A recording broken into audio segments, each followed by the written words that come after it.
Akitas are newcomers to American soil. Helen Keller brought the very first from Japan in 1937. Sick? Having a baby? In Japan, you wouldn't get these. You'd get this. A tiny Akita statue symbolizing health and well-being. In ancient Japan, Akitas were so highly regarded that only the ruling class was allowed to own them. They got fancy collars and the finest cuisine the royals had to offer. They are incredibly beautiful. They really are. Akitas are amazing. They're tough dogs. They're athletic and they're determined, and they would take a bullet for you. But these days in the U.S., owning an Akita is more likely to raise your insurance rates than your status. Yep, just like the Pit Bull and the Rottweiler, the Akita is listed as high risk for biting and aggression by insurance companies. This is a dog that's very territorial, very protective, and is not going to be interested in sharing its space and sharing its time with too many other animals. That's because Akitas are one of the most primitive dogs on the planet, still very closely linked to the wolf. The Akita originated centuries ago in Japan, in the harsh, cold snow country of the Akita Prefecture.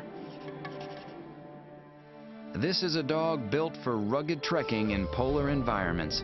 Its long legs and buff musculature allow it to climb steep mountains in deep snow. Akitas are members of the Spitz or Nordic dog family, known for fluffy, tightly curled tails, alert, fully pricked ears, and their plush fur. Those double coats consist of a coarse, weatherproof outer layer and a dense, soft and woolly undercoat. In fact, the breed faced extinction in World War II when they were killed for their pelts, which lined the coats of Japanese soldiers. In America, Akitas come in virtually any color and in 3 coat patterns: solid, a tiger stripe pattern called brindle, and pinto, which is mostly white with sharply defined patches.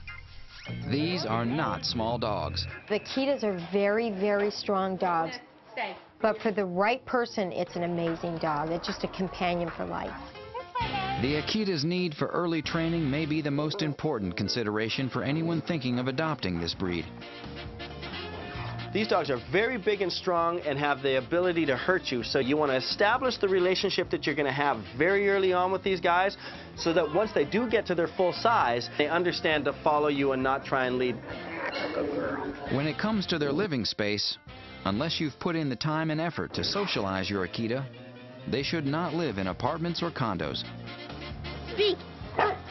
Like all large breeds, Akitas can suffer from joint dysplasia and bloat, a life-threatening swelling and twisting of the stomach.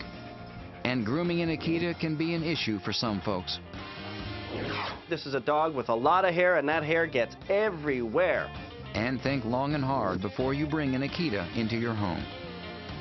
If you acclimated them in the beginning, they would be a great family dog. Akitas then stack up like this.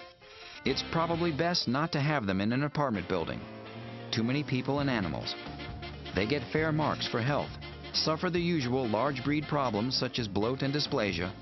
Akitas shed heavily twice a year, so grooming can be intense. They're trainable if you start them young. And be careful before you bring them into a family.